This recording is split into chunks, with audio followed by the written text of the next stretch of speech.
Shit is real now. I guess I'm going now.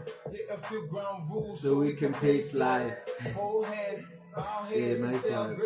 I touch basics hard, aces under my sleeves, cards face down. Shit is a trap card. Yeah, guys, nice music, no?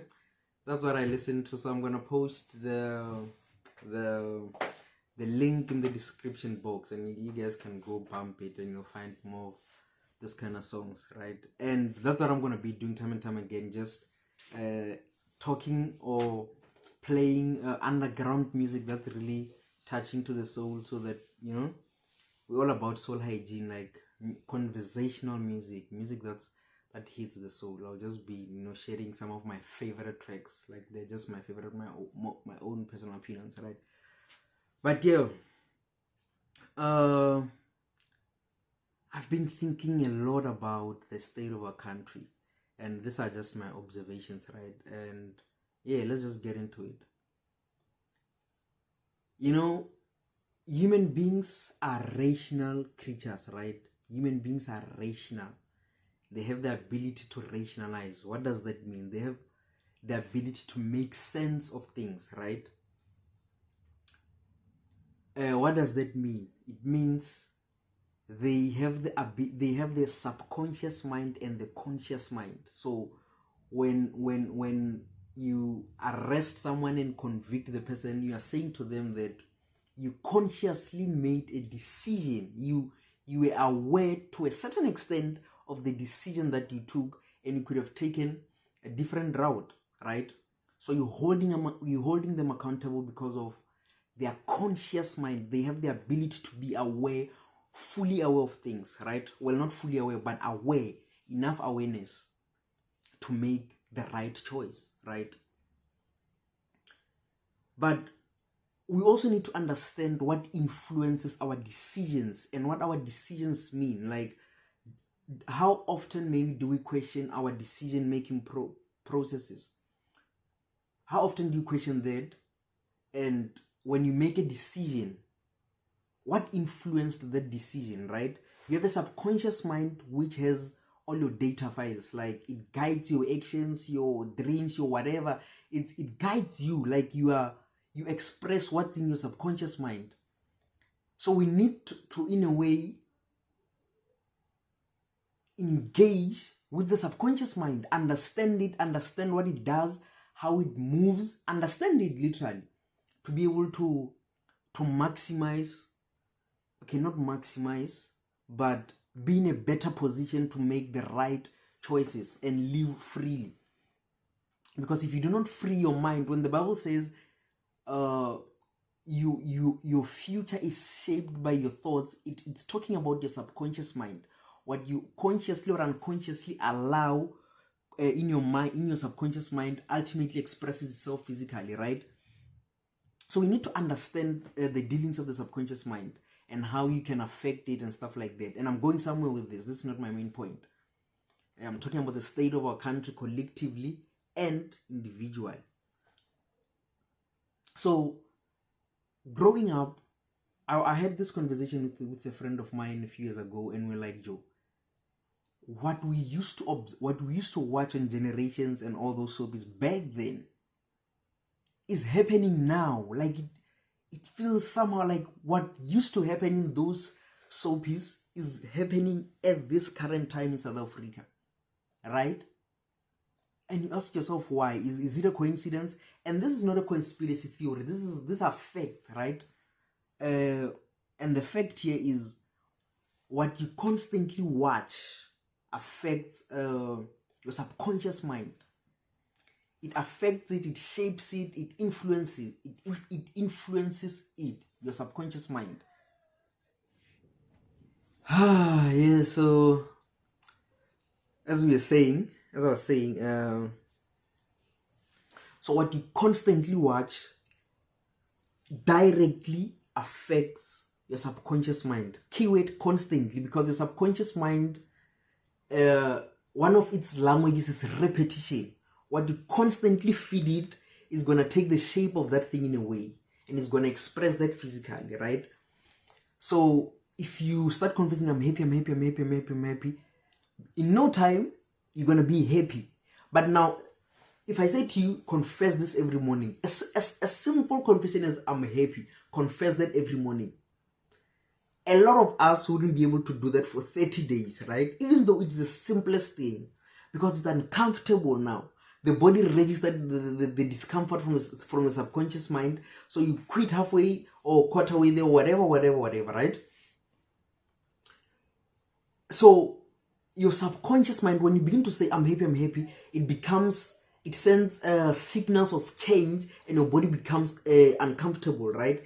And people now look at the body as the enemy, whereas it's not the enemy. It's just getting uncomfortable because you're trying to do something that it's not used to, right? You're trying to access joy when it's used to anger, because you're an angry person and your body's addicted to those chemicals. Because when you express emotions, there's chemicals happening. There are chemical releases from the brain, right? Biochemistry, which is the chemistry of the body, right? So when you are angry, certain chemicals are being released from your brain. When you're sad, likewise. When you are happy, likewise, right? So when you begin to want to be happy and you begin to want to affect your subconscious mind through confession, repetitive confessions, it sends signals of discomfort. Then you quit halfway or you soldier on until you get what you want, right? That's manifesting, basically.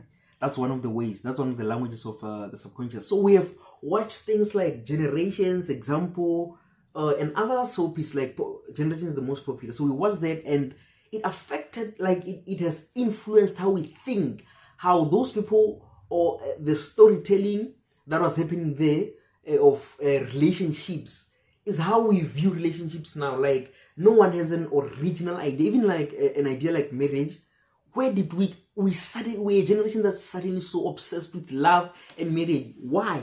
Because we're a generation of people that grew up watching rom-coms, romance movies. We watched a lot of that as we grew up. So, and in a way, we believed that to be what love should be. Like, that's what love to us is, because of what we grew up watching. And now, in a way, we believed that to be true, because the subconscious mind, when it operates, it doesn't alert you.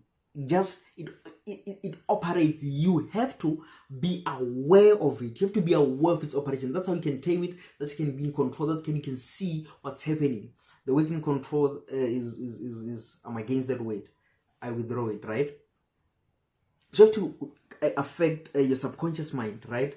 So I'm trying to say, the programs that we've watched over the years, if you watch the lifestyle that the K family was displaying, it's it's exactly what's happening in South Africa now at this moment. West in Africa or everywhere they were broadcasted. And this is why I have the issue with the South African government. It doesn't regulate. What kind of government doesn't regulate what its people should watch? I'm not saying take freedom of speech or whatever, but you have to employ psychologists somewhere who tell you or who advise you about how a human being operates, so that you know that if I'm going to display entertainment all the time, South African TikTok is only entertainment, right? So no wonder that's the center of the country in a way. Entertainment, it's boom. Everyone wants to be an entertainer. Everyone wants to go to entertaining places because that's what we are fed. No one wants to regulate that. No one wants to say, these delivery companies that deliver food and stuff like that. No one wants to regulate them that, hey, you cannot sell my people a Big Mac when in the store it's 50 something, 55 rands, and you sell it at 93 rand. You can't.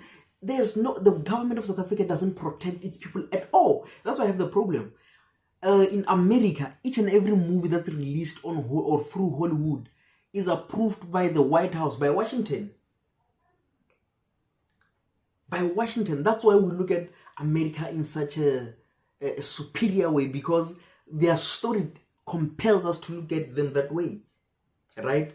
So we need regulate what your children watch. Regulate what you watch. You cannot just consume these things ignorantly.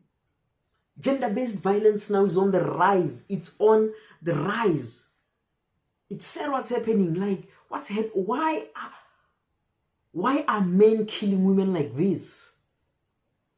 Huh? Like, to a certain extent, the state must take accountability. What have you been feeding your people? The government of South Africa has never taken time to say, we are going to create maybe understanding the background of its people, right? In a normal state, the people are supposed to take initiative to say, guys, let us take initiative to start support groups to maintain our emotional health.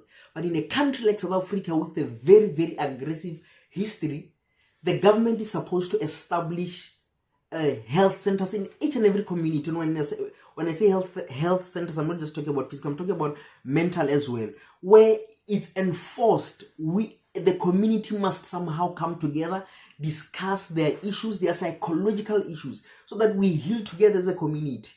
So now when we don't do that, family A will afford and heal, and family B will remain in the same place, go down in poverty, maybe stay in that same place. Now what you do is you have black hate on black hate, because this family has risen, they have resources, and then these ones are in the same place. So you create tension in the community. That's why now the concept of inequality comes right there.